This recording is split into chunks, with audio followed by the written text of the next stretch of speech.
Hello and welcome to The Update. I'm Tina Quinn.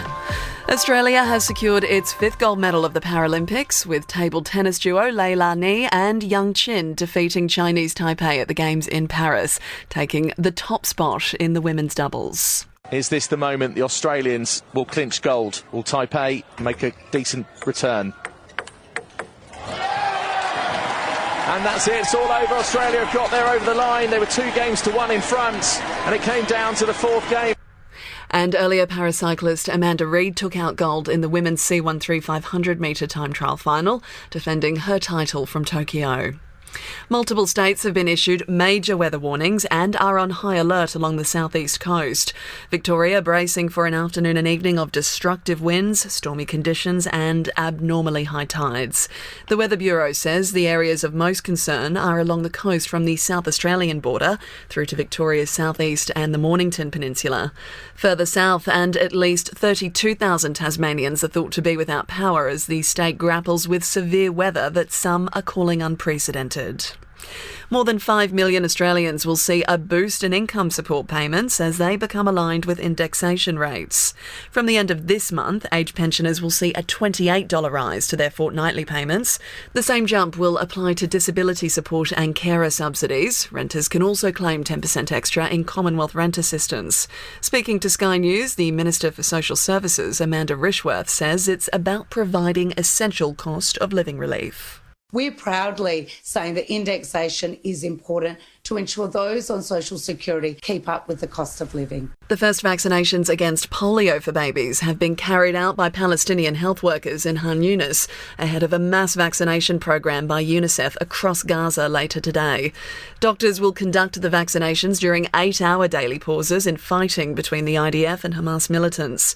UNICEF says it's aiming to vaccinate 640,000 children and babies after the first case of polio in Gaza was confirmed last week.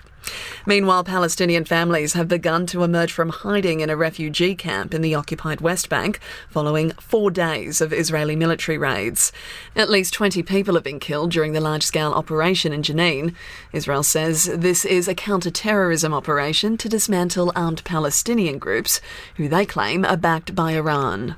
The Prime Minister has admitted he wasn't aware of a 17-year-old boy who took his own life behind bars at WA's Banksia Hill Detention Centre this week. Anthony Albanese is visiting Perth today, and WA Greens Senator Dorinda Cox is calling on him to intervene in the state's youth detention system. If the Prime Minister is not across this, before he flies into Perth, he should get across this. This is a serious issue where we now see 2 children's lives being lost in state custody. 2 kids in 12 months is not good enough. The boy arrived at the facility 2 days before the incident and 10 months after 16-year-old Cleveland Dodd died in Casuarina's Unit 18. A national nursing shortage is being blamed for delaying efforts to improve the aged care sector. The federal government expects providers to increase the care delivered to each patient to 44 minutes a day, but operators say they're struggling to attract and retain staff. The nurse deficit is likely to double by 2030 as demand continues to rise. And the price of cigarettes goes up from today. There's concerns the increase will force more smokers to turn to the black market. Australia's prices are already the highest in the world, and a criminologist believes the incoming 6.8% hike being brought in to help users quit will instead fuel the sale of illegal tobacco. In sport and to the AFL first, the Melbourne Demons' Christian Petrarca has confirmed he's not leaving the club and won't be seeking a trade next month. The confirmation ending several weeks of uncertainty and speculation. In the AFLW, Melbourne has fought back to defeat Geelong by 2 points in the wet at Cardinia Park.